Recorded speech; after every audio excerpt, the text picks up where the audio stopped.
ॐ श्री गुरवे नमः।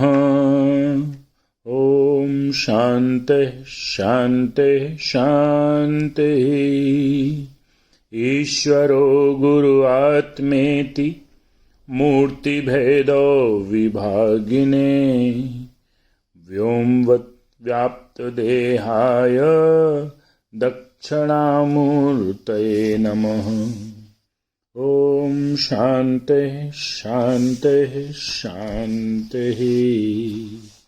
प्रणाम भगवान। स्वामी विवेकानंद जी के दिव्य ग्रंथ ज्ञान योग के अध्याय आत्मा का मुक्त स्वभाव से 7 एपिसोड हो चुके हैं, जिसमें बात चल रही थी हमारे मुक्त स्वभाव की कि मेरा जो स्वभाव है वह स्वभावतः ही मुक्त है। तुम स्वभावतः शुद्ध स्वभाव के हो। इसी चर्चा में अब आगे। अब तुम इन 2 पक्षों में से कौन सा पक्ष ग्रहण करोगे? 2 पक्षों की युक्ति परंपरा को स्पष्ट करने के लिए निम्नलिखित बातें दिखाई देती हैं।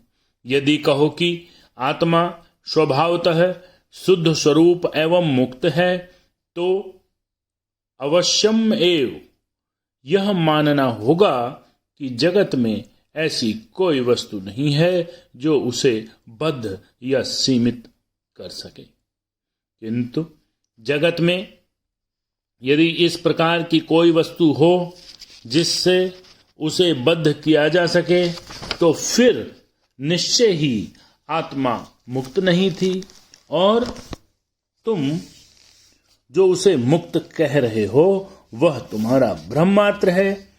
अतः यदि हमारी मुक्त स्वभाव हो तो फिर यह स्वीकार करना अपरिहार्य होगा कि आत्मा स्वभाव से ही मुक्त है। इसके विपरीत हो ही नहीं सकती। मुक्ति का अर्थ है किसी बाह्य वस्तु के अधीन न होना। बहुत बढ़िया लाइन है। मुक्ति का अर्थ है किसी बाह्य वस्तु के अधीन न होना, अर्थात उस पर किसी दूसरी वस्तु का कार्य न होना।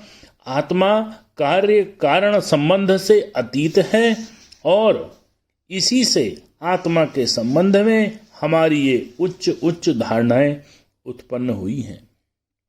यदि यह अस्वीकार किया जाए कि आत्मा स्वभावतः मुक्त है, अर्थात बाहर की कोई भी वस्तु उस पर कार्य नहीं करती, तो आत्मा के अमरत्व की कोई धारणा प्रस्थापित नहीं की जा सकती, क्योंकि मृत्यु हमारे बाहर की किसी वस्तु के द्वारा किया हुआ कार्य है। इससे ज्ञात होता है कि हमारे शरीर पर बाहरी कोई दूसरा पदार्थ कार्य करता है। मान लो मैंने विष खाया और मेरी मृत्यु हो गई, तो इससे प्रमाणित होता है कि हमारे शरीर पर विष नामक एक बाहरी पदार्थ कार्य करता है।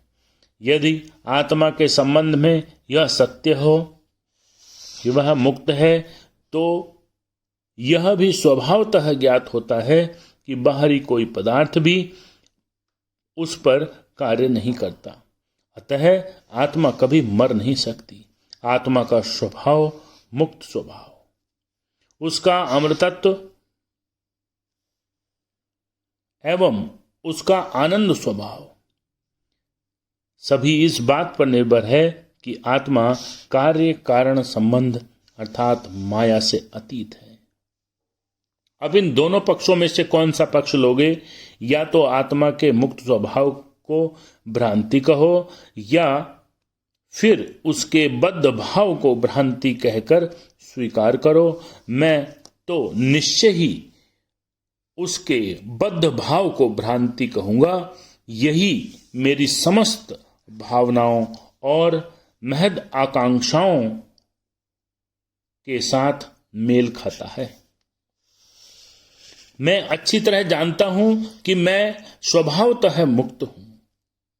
मैं यह कभी नहीं मान सकता कि यह बद्ध भाव सत्य है, मेरा मुक्त भाव मिथ्या।